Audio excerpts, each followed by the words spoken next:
we have amongst us Advocate Nidhi Banga. So, ma'am, Advocate Narendra Mishra has submitted a letter to CGI regarding the Indigo matters that has been going on to seek intervention. So, what is your take on it?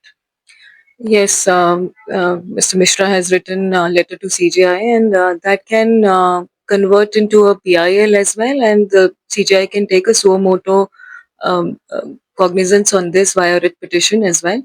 And then they can take ask for the affidavits from DGCA, Civil Ministry, and Indigo as well. So, legally, right now, what can Indigo say to either the government or the people of the society right now? Indigo will have to file a detailed affidavit to the Supreme Court. However, Indigo has already apologized for whatever has happened, and I am sure they would be taking robust steps regarding this. Thank you so much for talking to us. Camera journalist Karima and I'm Sneha, Delhi. Indigo मामले में advocate Narendra Mishra ने CBI को letter लिखा है, क्या कहेंगे? जी, एक महत्वपूर्ण चिट्ठी लिखी गई है सीजीआई को, जिसमें उनसे अनुरोध किया गया है कि वो इस पर सुओ मोटो एक्शन लें और इंडिगो डीजीसीए और सिविल मिनिस्ट्री को इसमें सवाल किए जाएं कि जो अनुच्छेद 21 के तहत जनता को जो असुविधा हुई है और उनके मौलिक अधिकारों का हनन हुआ है, उस पर ये सब क्या कहते हैं। तो ये एक महत्वपूर्ण चिट्ठी है।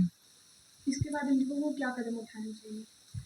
जी, इंडिगो पहले ही माफ़ीनामा तो दे चुकी है। इंडिगो बहुत बड़ी एयरलाइंस है, जिसने अपना ट्रस्ट अब तक जनता पर बनाया है, उनको टाइम पर पहुंचाकर और उनको सारी सुविधाएं देकर।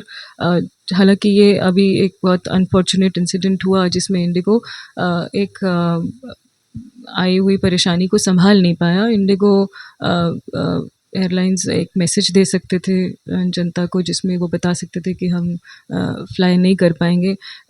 उनको 8-10 घंटे वेट नहीं करना पड़ता, और अगर वो ऐसा नहीं कर पाए तो कम से कम उनके लिए कुछ व्यवस्था की जा सकती थी खाने पीने की। उनके किसी और ट्रैवल मोड से उनको पहुंचाने की कोई व्यवस्था की जा सकती थी, क्योंकि वहाँ पर हर तरह का आवाम था, जहाँ बच्चे थे, महिलाएं थी, बीमार बुजुर्ग थे। तो जिस तरह की परेशानी उन्हें झेलनी पड़ी, इसके लिए अब इंडिगो एक डिटेल्ड एफिडेविट एक सुप्रीम कोर्ट को लिखे और उसमें बताए कि वो अब बाकी जो गवर्नमेंट रेगुलेशंस को देखते हुए और डीजीसीए के रेगुलेशंस को और फ्लाइट ड्यूटी टाइम नॉर्म्स को देखते हुए वो किस तरह से अब पब्लिक की असुविधा के लिए जो भी परेशानी उनको हुई है, उनके लिए ऑटोमेटिक रिफंड्स करेंगे या क्या करेंगे, वो क्या कर सकते हैं, वो इस तरह से उनको डिटेल्ड एफिडेविट लिख के बताएंगे। क्या इंडिगो की तरफ से पब्लिक में मौलिक अधिकारों का हनन हुआ? जी बिल्कुल, मौलिक अधिकारों का हनन हुआ है। इस तरह की असुविधा नहीं होनी चाहिए थी उनके सम्मान का, उनके समय का, ये नहीं होना चाहिए था। ये बहुत इसके लिए खेद इंडिगो को होना चाहिए और है भी।